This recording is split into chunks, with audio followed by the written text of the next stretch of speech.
Hello, and thank you for joining us for the latest instalment of the Australian War Memorial's History webinar series. I would like to begin by acknowledging the Ngunnawal people, the traditional owners of the land on which we are meeting on today. I pay my respects to their elders, past and present. My name is Megan Adams, and I am a historian in the Military History section here at the Australian War Memorial. This morning, we will be hearing from the winner of the 2022 Les Carlyon Literary Prize, Professor Christine Helliwell, whom I will introduce shortly. But first, a few words about the prize. The biennial Les Carlyon Literary Prize is dedicated to the memory of Mr. Les Carlyon AC, who passed away on the 4th of March 2019.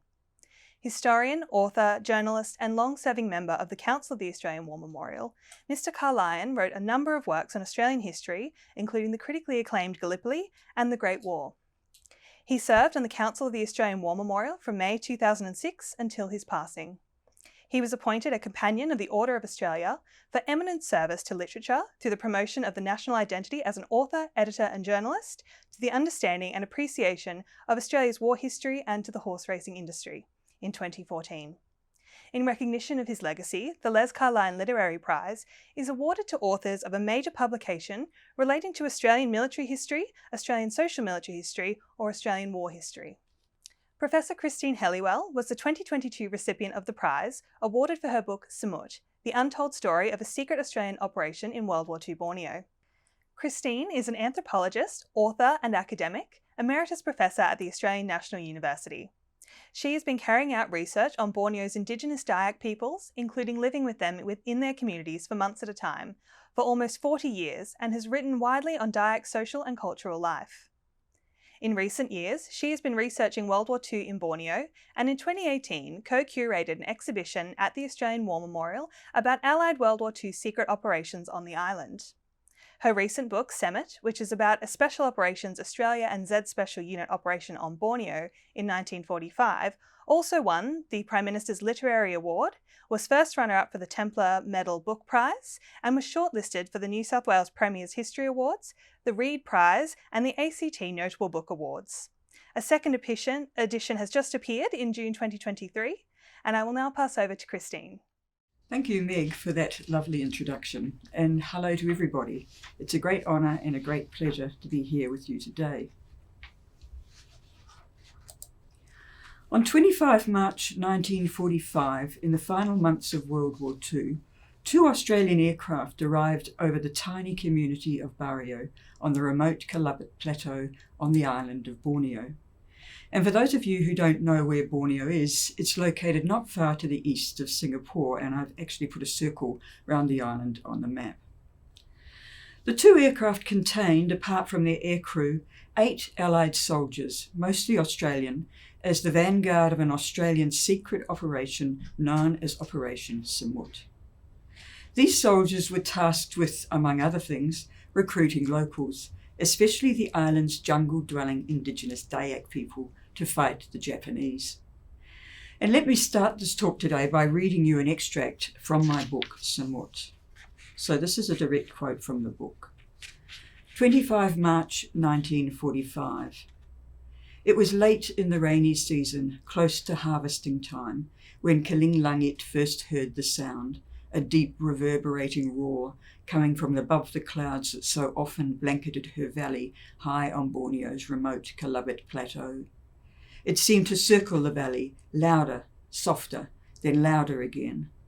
The young Dayak woman was terrified. Could it be spirit beings? She grasped her younger sister's hand and ran for her home in the nearby longhouse. Early the next morning the sound came again, thrumming far above, eerie in its back and forth resonance. But this time as she looked skyward, Kaling Langit saw something emerge through the morning's low cloud. 70 years later, she described it to me as a white umbrella. The first was joined by more umbrellas drifting down towards the bright green paddy fields in which she stood. Kaling Langit was so frightened that she began to weep. Above the cloud, 24-year-old Jack Tredrea, a tailor in civilian life, was up from his seat in the gloomy belly of the aircraft that had transported his small party from the Philippines island of Mindoro. He was stretching, adjusting his parachute harness, doing a final mental check of his weaponry. Mostly he was trying not to think of what might be waiting on the ground below. Japanese soldiers and a slow agonising death under torture. Headhunting Dayaks looking to decapitate him. His tongue found the latex covering of the cyanide capsule secreted in his cheek. Now Jack and his three companions were moving to the bomb bay out of which they would jump, Jack second in line behind the party leader. One of the aircraft crew joked to ease the tension. "Lovely day for a jungle picnic, boys." The man behind Jack tried for a cheeky retort, but his voice failed halfway through. As the bomb doors opened, Jack became aware of his heart's furious beating. He was sure he could hear it above the throb of the aircraft engine. Then his party leader was gone, and the empty slide yawned in front. He thought fleetingly of his wife back in Adelaide. And he jumped. And that's the end of the extract from the book. The arrival of these 8 men in Borneo has been described in print a number of times. We know who they were, their backgrounds, their ages, their vocations. We also know something of where they went and what they did during the operation. But those 8 men in the aeroplane that day were only one part of the opening stanza to the Operation Semut story. On that morning in March 1945, there were also a whole bunch of Borneo's indigenous Dayak people on the ground below. Some of them, like Kaling Langit, had heard the throbbing of the planes overhead above the cloud and watched as the parachutes came down. Many of these Dayak people went on to join the operation, and some of them went on to die as part of the operation. Yet their story has never been told. Indeed, they remain largely invisible in the operation's official reports and are relegated to the background in most subsequent accounts of the operation. This is in spite of the fact that many, many more Dayak people than white operatives served in the operation, and many, many more Dayak people than white people died on the operation. Their story, the Dayak story, has to be told if we are to truly understand what happened during Operation Semut. And so their story, the Dayak story, is at the heart of my book, Semut. And I'm going to tell you a little of that story today. Okay, so what I'm going to do during this webinar is, firstly, I'm going to give you a bit of an overview of Operation Semut, just to provide some background to what I'll have to say. And then secondly, I'm going to tell you very briefly about how I came to write the book, because that will explain why I focused on certain kinds of things in the story, as all historians must do.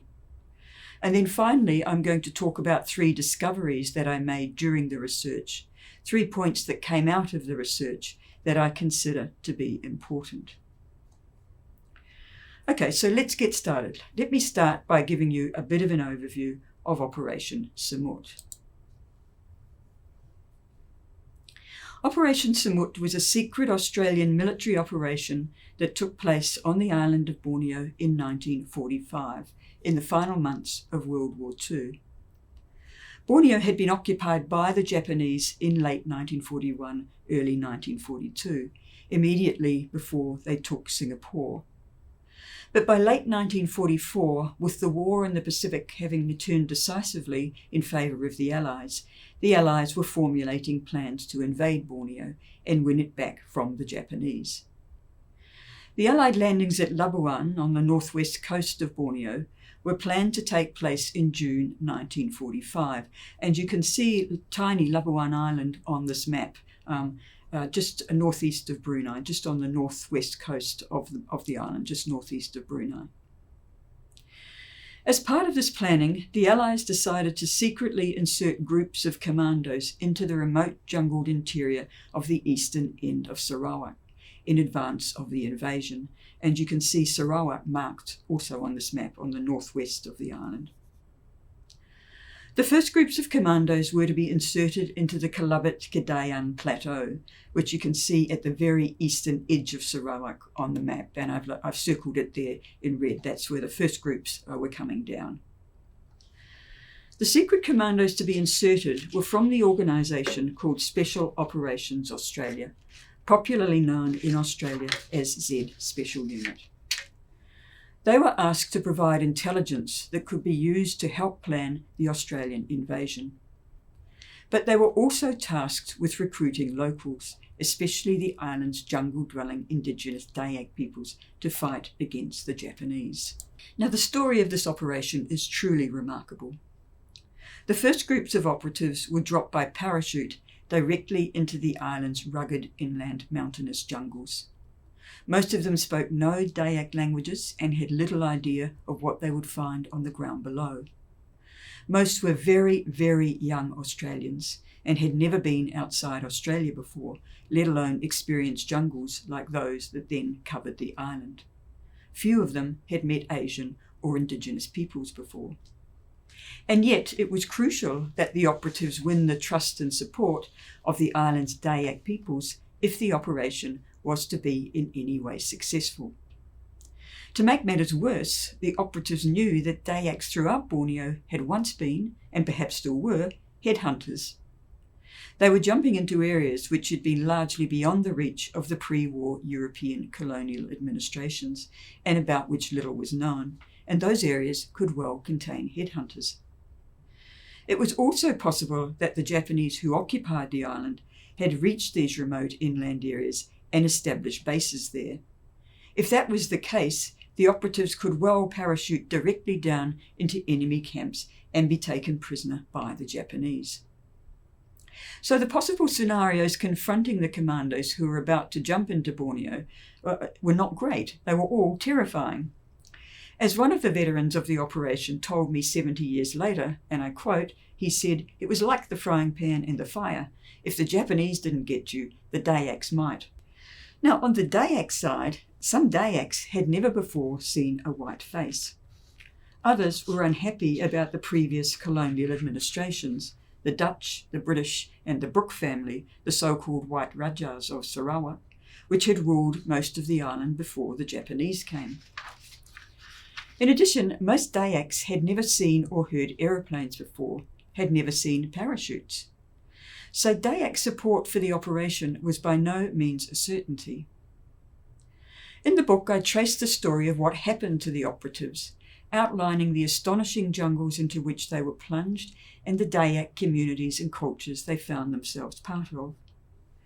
The book tracks the story from the operatives' first contacts and negotiations with various Dayak groups to the guerrilla war that they, along with their Dayak allies, fought against the Japanese through the jungles of northern Borneo, pushing the Japanese steadily down two of Borneo's great rivers, the Baram and the Rejang, towards the coast. It is a truly astonishing story. So, how did I come to write this story? Well, I must confess, it's hard to think of a more unlikely author of a book about war than me. I am an anthropologist of Borneo. I've been carrying out ethnographic research with Dayak peoples since the 1980s, include living with them in their communities for months and even years at a time. I've been interested for some time in the impact of World War II on Dayak peoples. So around 8 years ago, I partnered with the Australian War Memorial for a joint research project on World War II in Borneo, focusing especially on Dayak responses to the war. In 2014, not long after this project had begun, I flew to Adelaide to interview Jack Tredrea. I knew little about Jack at the time, other than that he had taken part in a secret operation in Borneo in 1945. When I first met him at his home in Adelaide in 2014, Jack was 94 years old.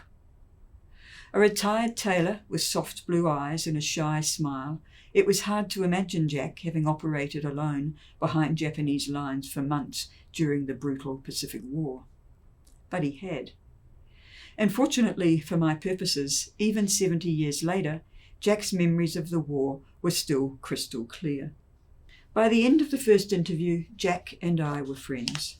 He invited me back the next day to share fish and chips with him, an offer which, of course, I gratefully accepted. 18 months later, in January 2016, Jack and I together lobbied the Australian War Memorial to install a plaque in its ground honouring Jack's wartime unit, Special Operations Australia, popularly known as Z Special Unit. The memorial quickly approved the request, and on the 1st of August 2016, the ceremony took place. Some days after the ceremony, I was approached by a literary agent who had seen Jack and me together on TV in the build-up to the ceremony. She wondered whether I would like to write a book for a popular audience about Jack's World War II operation, Operation Semut. It was a breathtaking suggestion. I had been collecting material for a book about World War II in Borneo for some time, but as an academic anthropologist, the book I had planned was very different from the one now dangled before me. But I knew that not only Jack and the families of many other Semut veterans were desperate for the story to be told, but so too were many Dayak people. So of course I said yes. And so I, unlikeliest of popular military historians, an academic anthropologist who knew nothing whatsoever, and I mean zilch, about military matters, found myself writing a popular account about a secret Allied operation in the heart of Borneo. There have been moments since, many moments, when I have cursed that literary agent. Piecing the Semut story together was not easy.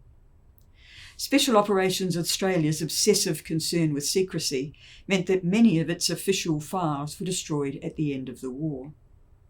Those that remained, including the organisation's official history, are mostly partisan and full of errors, including deliberate obfuscations.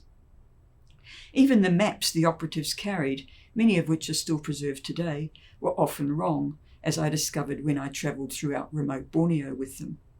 I trembled for operatives trying to find their way by them.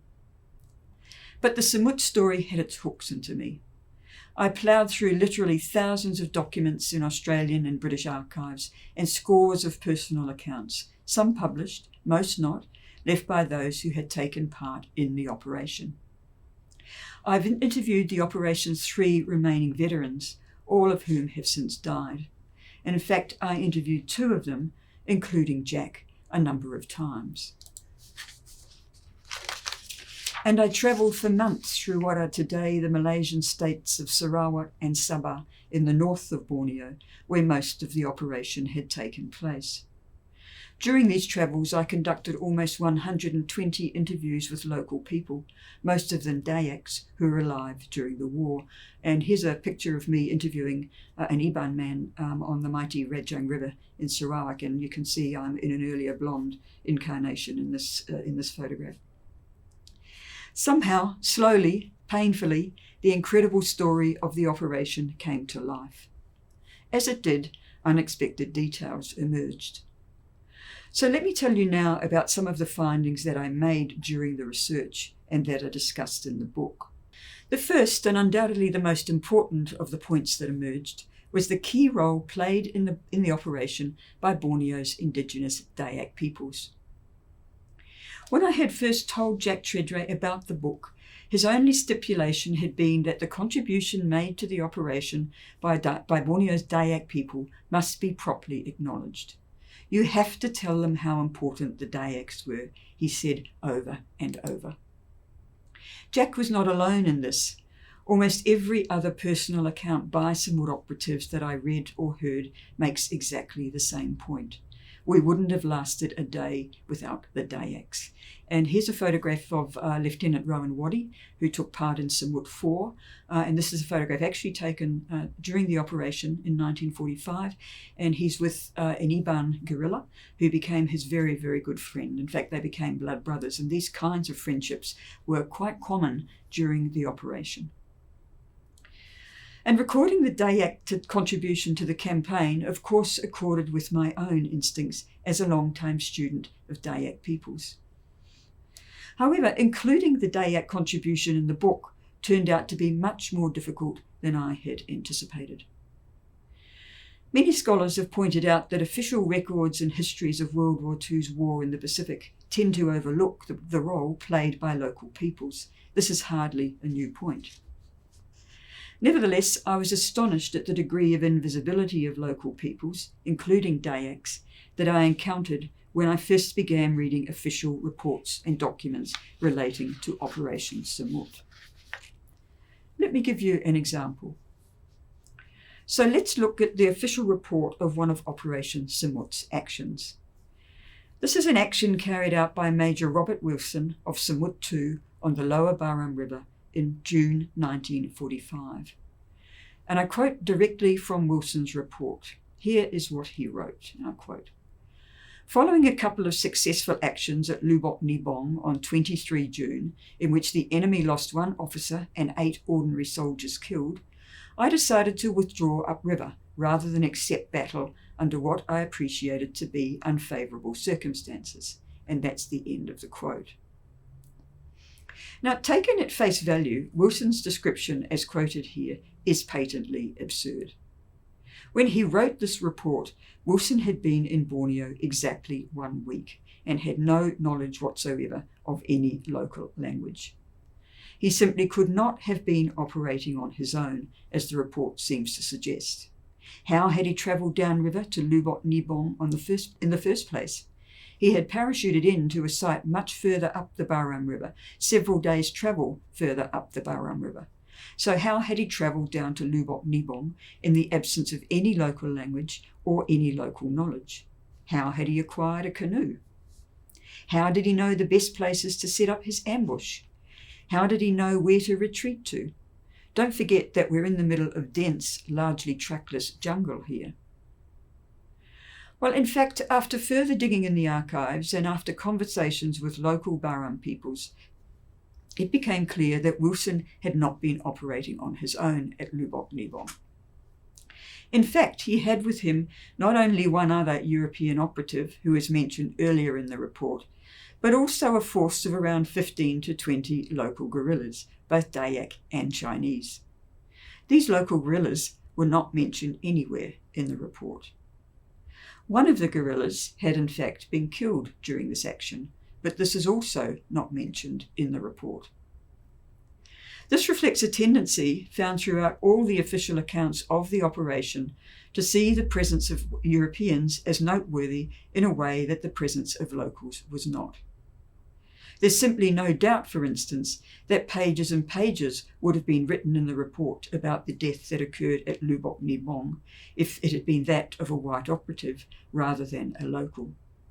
And we would certainly have been told his name.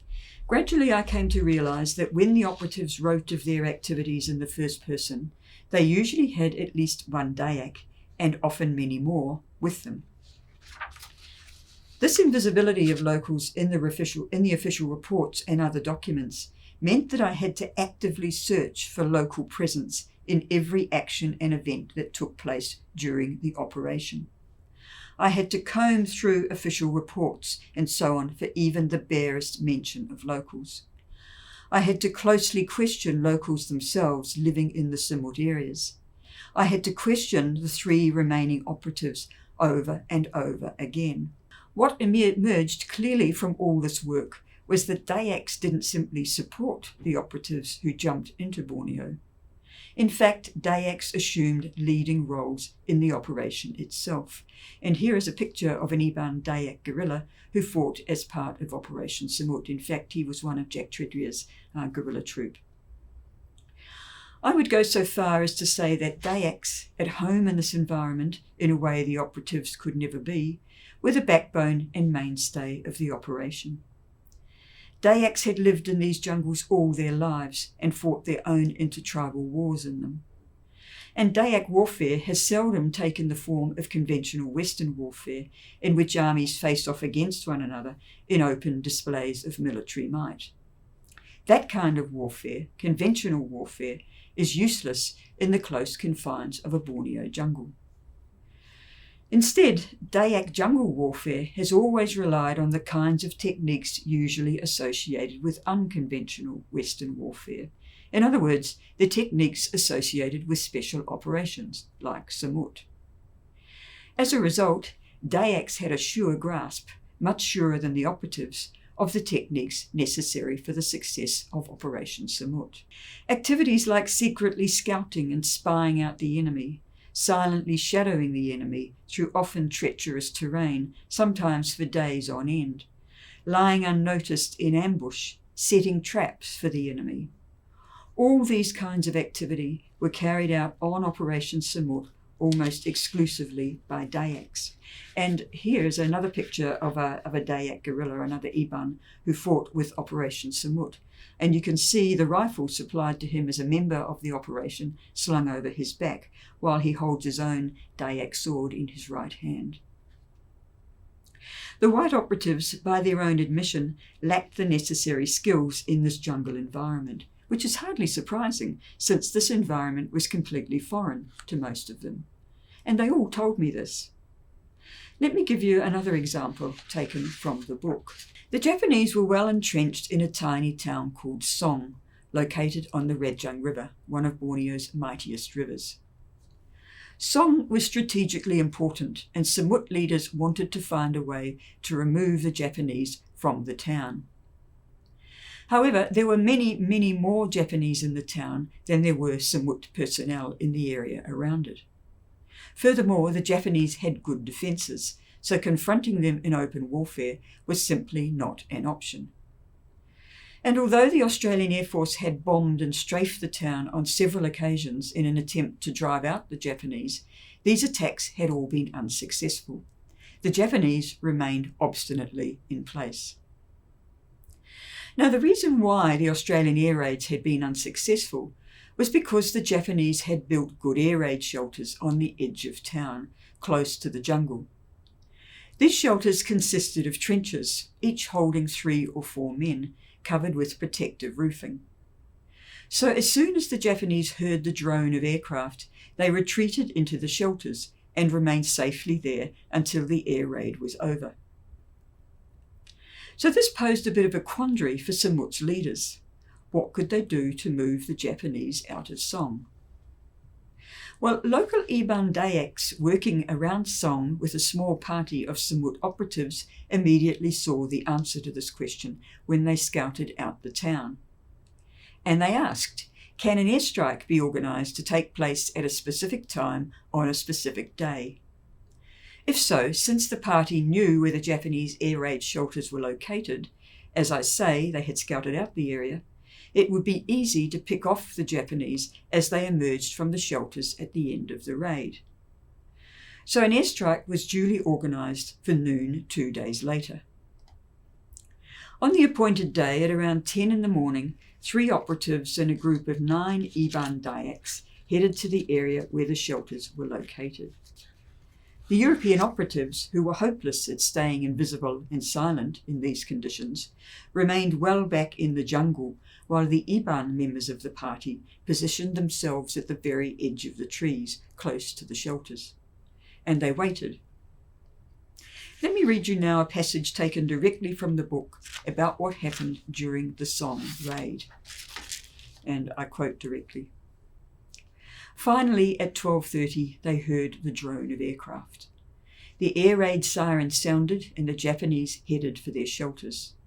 The planes appeared overhead and shot up the town.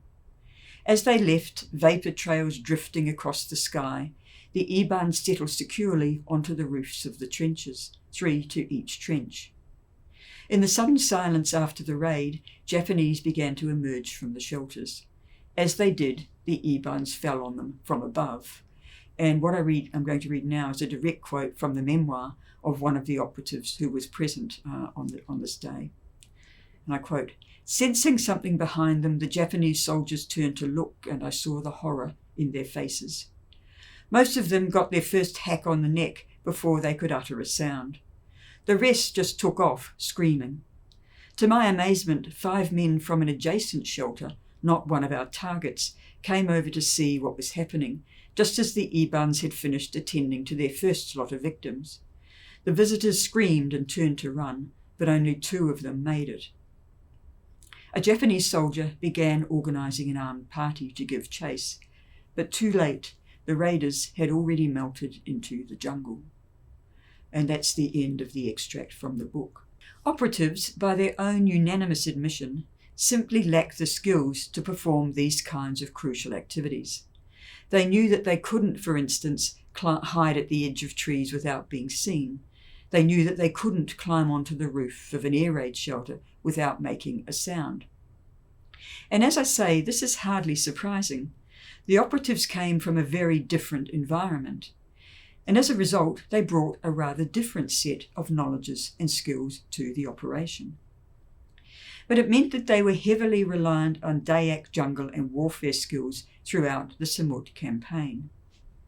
In addition, Dayaks understood the weather, the terrain, the movement of the rivers, the local flora and fauna, knowledge that was critical to tactical and strategic planning. The operatives again had none of this necessary local knowledge. As a result, Dayak leaders assumed a role at the very heart of operation planning. So that's the first discovery I want to draw to your attention today, the crucial central role played in the operation by Borneo's Dayak peoples. The second, and perhaps the most startling discovery I want to discuss today, was that operatives encouraged Dayaks to headhunt against Japanese. And more than just encourage them, operatives in fact offered Dayaks payment for Japanese heads as an incentive. This is in spite of the fact that headhunting very likely contravened the Geneva Convention. For this reason, I assume, it was never mentioned in official reports. This was in spite of the fact that the reintroduction of headhunting had been agreed to during planning for the operation, long before the Semut operatives ever went to Borneo. So what was Dayak headhunting? I talk about it in some detail in the book because it was a central part of the operation. Headhunting had been an important religious ritual for some Dayak groups. It involved cutting off the head of one's enemy as part of warfare and taking the head home to be ritually honoured within one's own longhouse. Headhunting had been practised for a long time by some, although not all, Borneo groups. However, it had been banned by European colonial regimes throughout Borneo for more than a century by the time World War II came around, including in the areas where Operation Semut took place. Nevertheless, the leaders of Operation Semut reintroduced it, with the stipulation that it was to be practiced only against Japanese. And as I point out in the book, this continues a long history of ambivalence, some might even say hypocrisy, on the part of Borneo rulers with respect to headhunting. Malay Rajas, the British, the Dutch, all of these ruling regimes condemned and even banned headhunting on the grounds that it was primitive and savage. And yet, at the same time, all of them endorsed its use by Dayaks against the ruler's own enemies, particularly against groups that the rulers deemed rebellious. In other words, for much of the period of European rule in Borneo, headhunting was actively sponsored by those who condemned and outlawed it in order to punish those who practiced it. Go figure. Operation Semut leaders initially invited Dayaks to headhunt against Japanese as a means of enticing them to join the operation. However, they quickly realized that headhunting could be used as a powerful psychological weapon against the Japanese. Like Westerners, most Japanese are horrified at the idea of their dead bodies being buried without their heads. So the idea of losing their heads, of bodies being headless after death, was terrible to them. And the Semut operatives quickly realized this and turned it to their advantage. So after raids or ambushes, Semut parties would leave headless bodies where they could be found by their comrades. And for those Japanese comrades, this was a deeply distressing sight, as it would be for any of us. The threat of headhunting Dayaks out to decapitate them was therefore a very efficient tool for terrorizing Japanese soldiers, and it had just that effect in the areas where Semut was operating. Japanese soldiers became so frightened of possibly losing their heads that they became reluctant to enter the jungles, which they saw as the Dayak domain. By the end of the Semut campaign, many of the Japanese in the areas where Semut was operating had become completely demoralised, as is clear from reports written by the invading Australian army, which captured large numbers of Japanese. There were many reasons for this demoralisation, but we should not underestimate the role of headhunting in it. So that's the second discovery I want to draw your attention to, the reintroduction of headhunting by Semut operatives during the campaign. Now, the third important discovery I want to talk about is the British role in this operation. Astonishingly, this is not mentioned anywhere in any other accounts of Operation Semut, even though it is key to understanding certain features of the operation. As I mentioned at the start, Operation Semut was launched by a Special Operations Organisation known as Special Operations Australia, or SOA, popularly known as Z Special Unit. While Special Operations Australia was an Australian organisation, part of the Australian Army, it was in fact heavily controlled by the British. The top positions in Special Operations Australia were mostly held by British officers who had been seconded from the British equivalent Special Operations Organisation called Special Operations Executive, or SOE. Similarly, many of the SOA officers in the field, those who actually led operations on the ground, were also British, seconded to SOA from SOE. And this was the case with Operation Semut. Most of those who led the different operational parties and most of their seconds in command were British, seconded to SOA from SOE. Most of Operation Semut's ordinary soldiers, the grunts on the other hand, were Australian. This meant that the vast majority of the men who served on the operation were Australian. But most of their leaders, as well as almost all of those who had been involved in planning the operation, were British. For these British personnel, SOA was simply a regional branch of SOE and existed primarily to serve British interests. As a result of this, the operation's British planners were to a very significant degree taking their orders from the British Colonial Office, as I discovered during my research.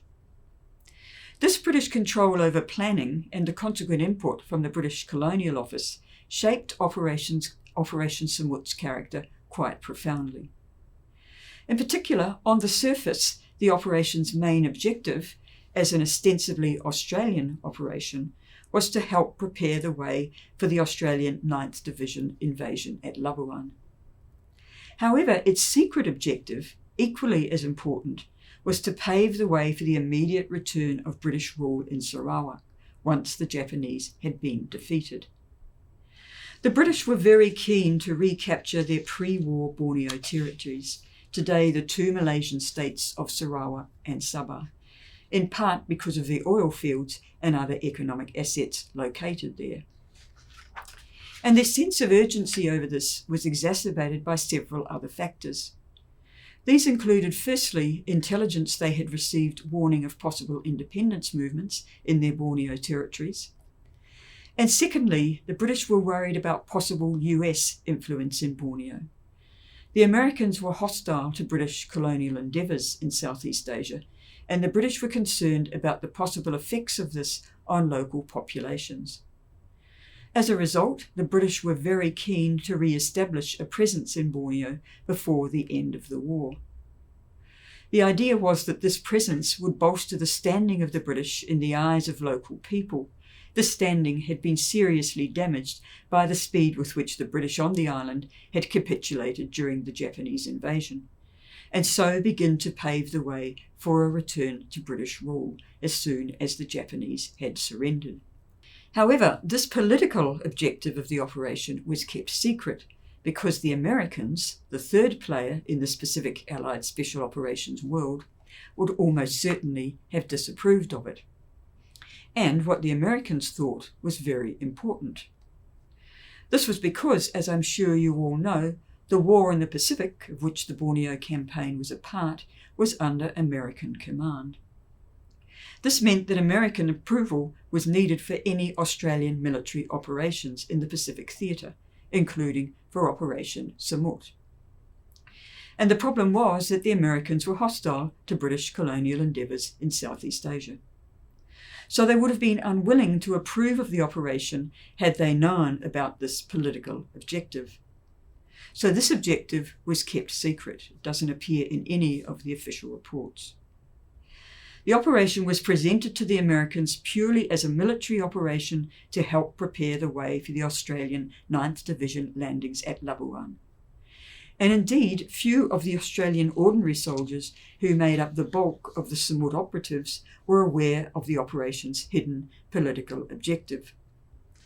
The irony, of course, is that at the same time as Australia was itself beginning to assert a fledgling independence from Britain, its Semut operatives were helping, largely unwittingly, to protect British interests and maintain British colonial rule in Sarawak. We can only wonder how these Australian operatives, many of whom themselves felt deeply resentful about the fact of British command within the operation, would have felt had they known about the secret objective. And that's the third discovery I want to draw to your attention today: the British role within this ostensibly Australian operation and its effects on the shape of the operation. Most Semut operatives were anxious in 1945 when asked whether they would be prepared to go to Borneo. They felt this anxiety not only because of the island's Japanese occupiers, although that was certainly a large part of it. They also felt it because the name Borneo itself had for centuries conjured up fearful images in the popular Western imagination. Images of monstrous, fetid jungles, teeming with perilous wildlife, and of course, headhunting savages. Nevertheless, they bravely put aside their fears. They were all extraordinarily brave men, as you'll know if you've read the book. And they went. For many of the operatives, the jungles turned out to be even worse than imagined, haunting their nightmares for years to come. My book aims to convey something of what it was like to be in those 1945 jungles, their sounds and smells, their suffocating perennial dampness, their astonishing flora and fauna, their shadows and shivers of light. And here is an etching made by a European traveller in Borneo in the 1880s, and the island was still exactly like this in 1945. And in fact, it was still mostly like this in the early 1980s when I first travelled in Borneo. And the book aims to convey something of the terrors that the jungles invoked in young Australians accustomed to more arid, more domesticated environments. The difficulties of travelling in those jungles and the fears that they provoked in their own right were bad enough. But these fears were intensified by the fact that the jungles potentially harboured Japanese, spectral companions on every jungle journey. All wars are cruel, but the war against the Japanese throughout the jungles of the Pacific, including in Borneo, was especially cruel. The Japanese loathed and despised the Allies, and the Allies for their part hated and feared the Japanese much more than the Germans. As a result, the level of savagery witnessed in the Pacific theatre was shocking, far worse than that seen in most of the European theatre, as a number of military historians have pointed out. Kill or be killed, no quarter, no surrender, take no prisoners, fight to the bitter end. These were all everyday expressions during the Pacific War. For the operatives of Semut, the jungles potentially harboured Japanese, most hated of enemies. As a result, jungle and Japanese for many merged into a single abhorrent enemy, heightening the unrelenting sense of threat. And as I noted earlier, many of the operatives had nightmares about the jungles for years after they returned home. Both they and their families told me this. Yet, strangely, the jungles barely figure in most accounts of Operation Semut, and indeed they barely figure in most accounts of the broader Pacific War. It seems to me that if we are to understand the operation, we must restore the jungles to their rightful key position in its story, and I try to do this in the book. The same is true of the Dayaks. Operative memoirs are suffused with the strangeness of these people beside whom they ate, slept, slogged their way across the terrain, and fought for months. They are suffused with the physical appearance of the Dayaks, their behaviour, their unimaginable jungle skills, their noisy, cavernous longhouses. Yet, just like the jungles in which they were so mesmerisingly at home, Dayaks rarely appear in official reports or in previous published accounts of the operation. This is in spite of their key role within it. As an anthropologist, it's clear to me that understanding Operation Semut and apprehending the experience of the operatives themselves is possible only if we restore the Dayaks to their rightful place at the very heart of the story. We need to enter the lives of the Dayaks and recognise their acuity, their generosity, their legendary humour, the animist spirits they believed in, their astonishing jungle and survival skills, as in this 1970s photo of a Penang man carrying home a wild boar that he has killed using the blowpipe in his hands. And so in my book I try to give readers some sense of Dayak culture and Dayak life worlds, since these were central to the Semut campaign. Before arriving in Borneo, most operatives were subject to the prejudices and fears about Asian indigenous peoples common among Europeans at the time. This was, after all, a time when European legal systems still classed many of these peoples as inferior. In Australia, the racist White Australia policy was still in place. But unlike the jungles, the Dayaks were not at all as the operatives had imagined. Rather than the savage headhunters of their fevered imaginations, the operatives found dignified peoples who treated them with astounding generosity. It cannot have been easy for Dayak communities to host and help the operatives. They were a heavy drain on scarce resources, including food and manpower. And in taking the operatives in, Dayaks faced the threat of terrible reprisals against entire communities, should any whisper that they were doing so reach the Japanese. And yet, and this is clear from all the accounts, Dayaks not only took the operatives in, but they treated them with unflagging generosity and unflagging kindness. And they developed improbable partnerships with them. These partnerships were the bedrock of the extraordinary Semut campaign. And just have a look at this rather extraordinary photo taken during the Semut campaign in 1945. Shows a bunch of Semut Kenya Dayak guerrillas coming down the Baram River in a canoe, in a local canoe, and you can see they're actually flying a Union Jack at the stern of the boat. And just out of interest as well, if you look in the background on the bank, at the very bottom of the bank, you'll see a single building that stretches almost from one side of this photograph to the other. And this is a Dayak longhouse. You can see by the length of it why these constructions were called longhouses, or still are called longhouses. Indeed, my friend Jack Tridria felt such gratitude towards Dayaks for this contribution that in the final years of his life he returned to Borneo every year to commemorate the initial Semut entry there on 25th of March 1945. When I asked him why he did this, given how grueling these trips were for a man well into his 90s, he replied simply, "Because I owe them. We all owe them." To recognise the Dayak contribution to the Semut campaign is in no way to detract from the extraordinary courage and achievements of the operatives themselves. Rather, it is simply to follow Jack Tridria and all the other operatives and recognise the debts we owe.